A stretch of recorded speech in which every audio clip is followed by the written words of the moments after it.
Hi guys, we're back again, and Tracy and Emily, Mrs. Fortune and Miss Jersey. We thought we'd talk to you a little bit about stems. So if you watched the other video that we made about roots, you already know that stems are really important to the plant. They do a couple of important jobs.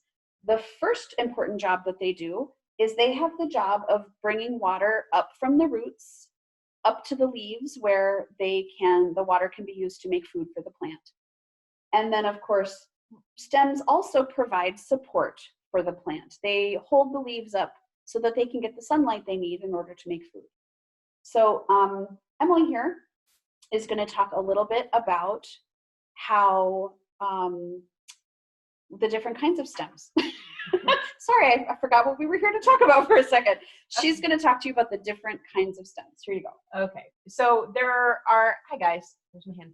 There are actually a lot of different follow-ups we can do about kinds of stems and how they're situated. But today we're going to start with classifying stems based on whether or not they are a woody stem, just like the name suggests, like you could knock on it, right? It's made of wood, or an herbaceous stem, like, I'm trying to find where my hand is, this philodendron here. So I'm going to start with the herbaceous stem. And the herbaceous stems comes from the Latin word herba, which means grass. And so if you can see this stem, it's green, right? And it's very flexible. And you could understand why it's called herbaceous, right? It's kind of tender. It's not actually a grass, but it's green and grass-like in that it's flexible. And then this plant here, which is our rubber plant, is one of the examples we have of an indoor plant with a woody stem.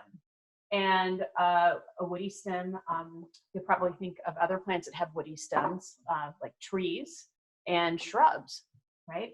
So what Mrs. Fortune and I were thinking you could think about doing is doing an inventory in your yard. So go outside and just do a simple count. Do most of the plants in your outside environment have herbaceous stems, or do you have more woody stems around?